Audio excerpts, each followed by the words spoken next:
My name is Mary Swallow, and I'm a leisure class instructor for Tucson Parks and Recreation. I teach pottery classes, and today I'm going to show you how to make a triangle hanging pot using a stiff slab construction. Here's a couple of little examples of some pots that I've made. They don't have to be this small, and today we're actually going to make one that's a little bit bigger. So today, here's an example of a larger pot that we're going to make today. So one of the considerations is to think about how you're going to hang your pot.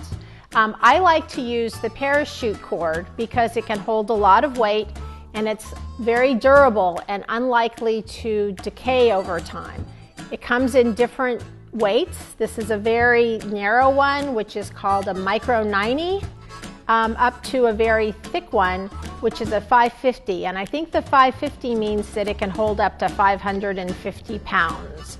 So the consideration is for a smaller pot, you may want to use a thinner cord.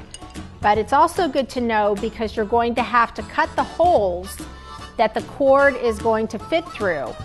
So that's a consideration as you're building your pot. You're going to want to make sure that those holes are cut, that it can hold the cord.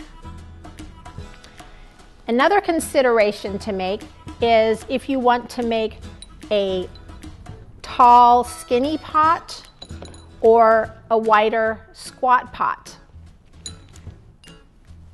So I'm going to show you how to make a template for one of your pots. I have a bunch of templates here that I've made. I've just cut them out of newspaper, so like here's a size, here's a very wide, shallow pot.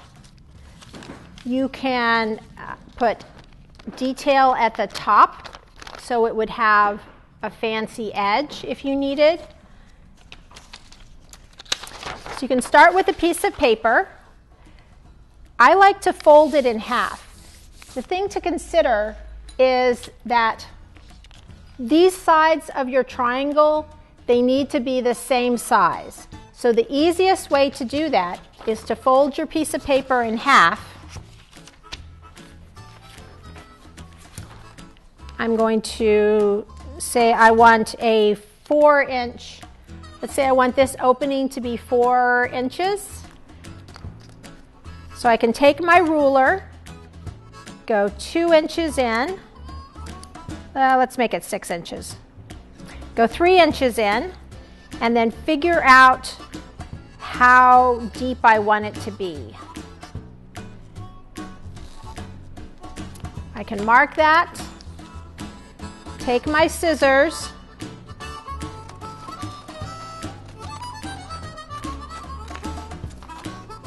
and cut it.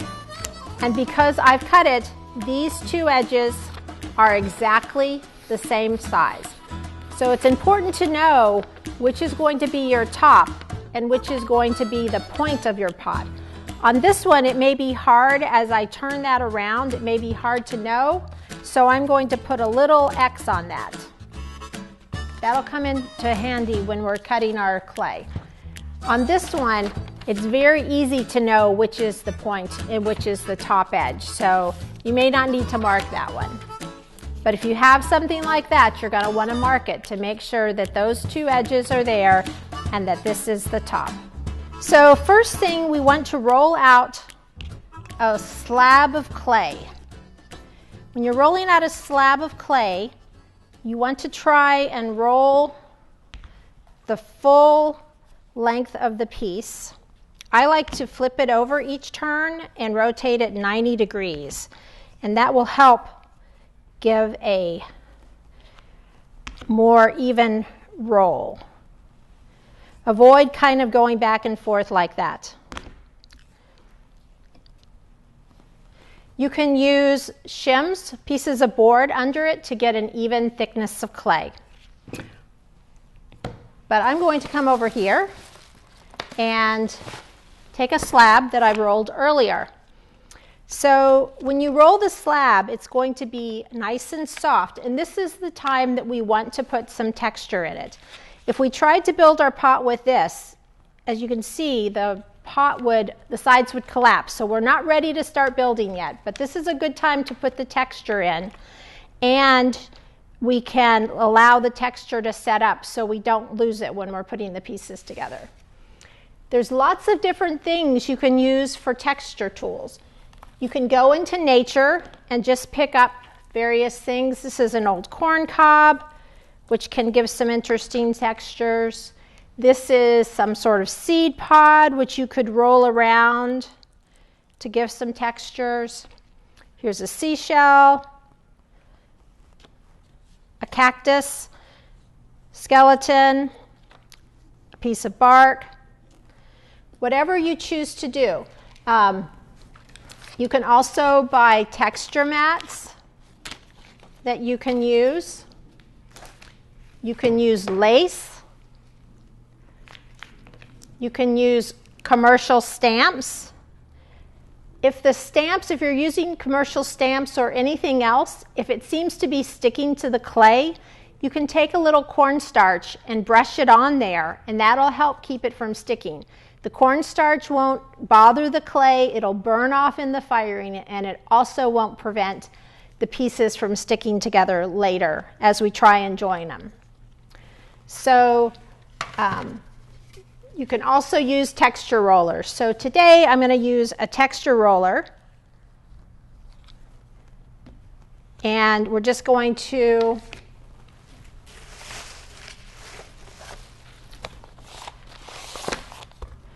roll a texture onto our clay. And we're going to let that set up a little bit until it's a little bit stiffer before we're ready to cut our pieces. But these organic textures are really nice. I don't know if you can see very many of those, but there's some very beautiful things. So use your imagination, or you can just have no texture, have a completely smooth pot. We've got our slab with our texture in it, and it's set up. It's still a little bit too soft to assemble, but this is a good time to cut it because we're going to need to bevel the edges. And the reason that we need to bevel the edges is because we're going to be joining them together. And you can see if we leave them straight, it's going to be difficult to get a good join there. So we're going to cut and bevel those edges so that they're going to fit together nice and snug and make a pot, make a good seal. So I'm going to take my slab and turn it over, take my template, put it on my slab, and I'm going to want to cut out 3 of these. I'm going to use a pin tool. You can use a paper clip. If you don't have a pin tool or a needle tool, you can use a paper clip to do this, or a pencil. I'm going to cut. I'm going to cut it out straight. I want to mark where the pointy, the downspout of my pot is going to be.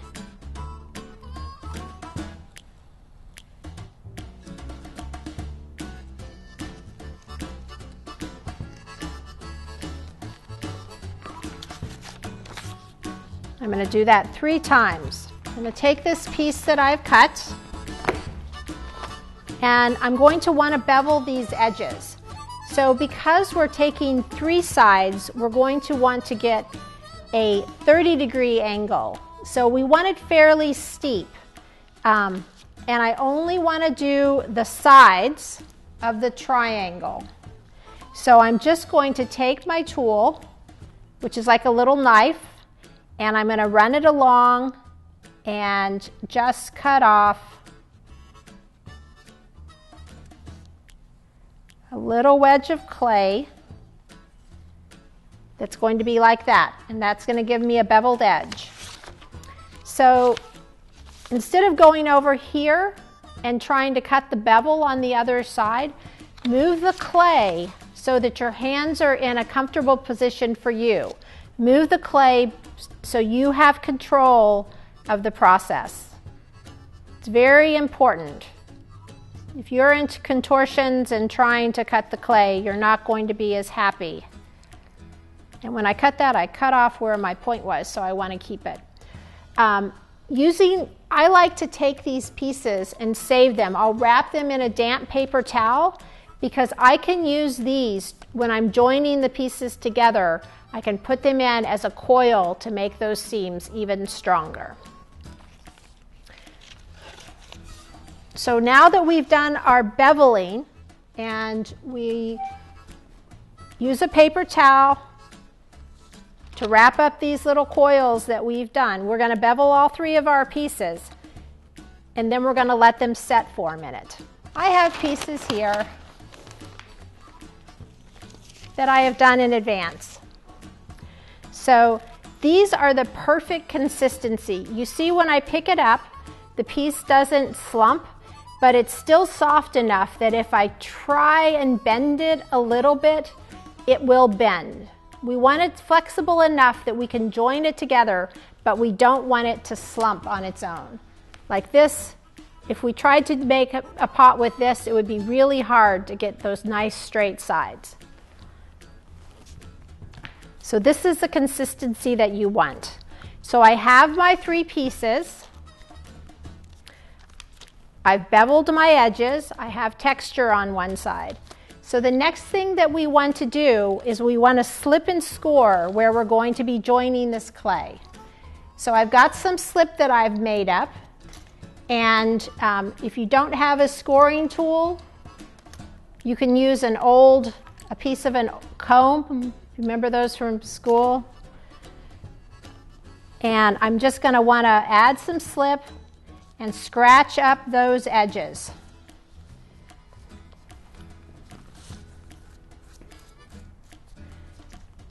And we want to be generous with the slip. Not generous that it's going to be all squishy, but you want enough that it's going to join together well. A good layer on there.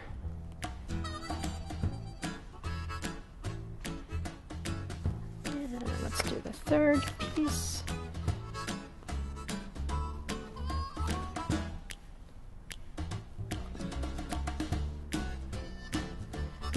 Sorry, this piece is hard to do in advance, so.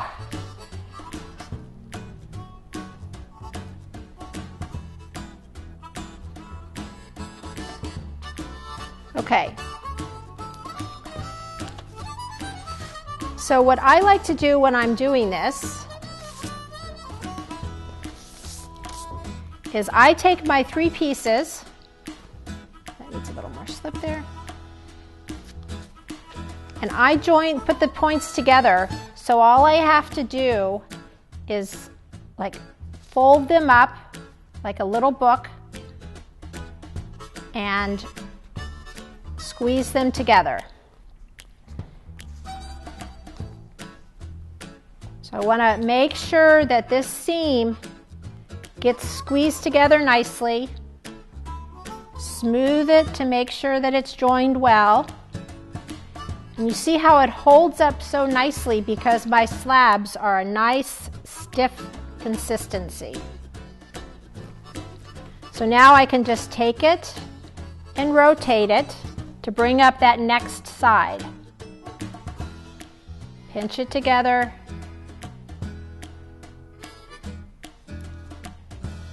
Join that edge very nicely.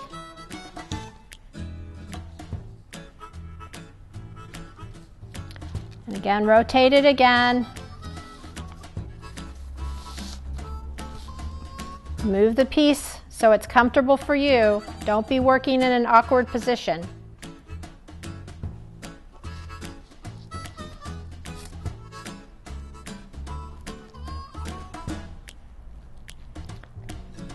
And because I've let it set up enough, my texture will stay in there. As I smooth this, the edges are going to smooth. That texture right at the edge is going to smooth, but the rest of it's going to stay.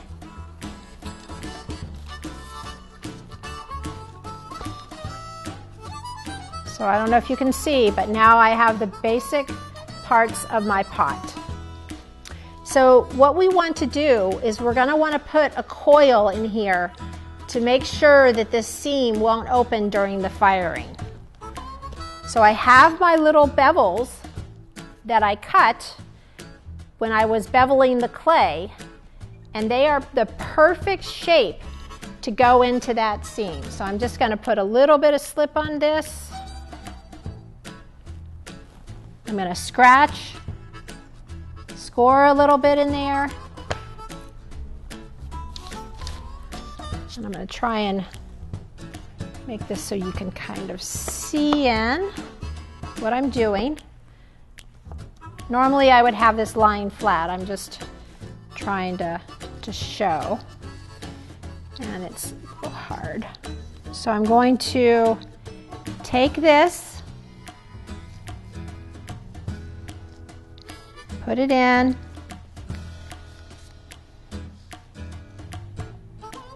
put that coil of clay to fill that bevel, that join, and you can use a pencil or some other tool that you have to push that clay into that seam. You want to do this gently because you don't want to open the seam on the outside. And do it all the way down to the bottom and smooth it.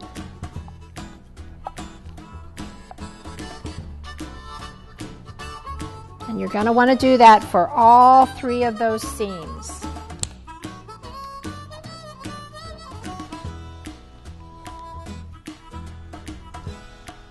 All right, so we have our piece.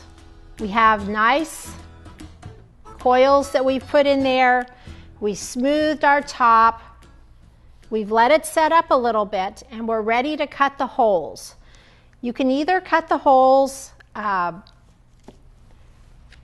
I put a little design in this, so these holes are very nice to put in, but you're going to want them evenly spaced. But because it's a triangle, if you don't cut them perfectly even, it'll be okay. So I'm going to, on this one, I'm going to put them in the seams at this corner. So I've got a little hole tool, and I'm just going to go in. I want to go far enough down so I'm not going to come through the edge of the clay, through this top edge. And I want to make my hole big enough for the string that I'm going to want to fire it with. So I've got my cord here that I'm going to want to use.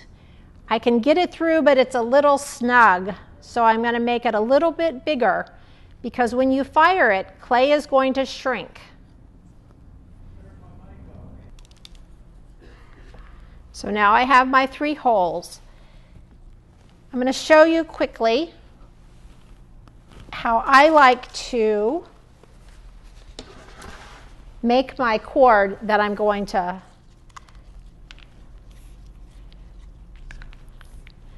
So I have my cord. I'm going to make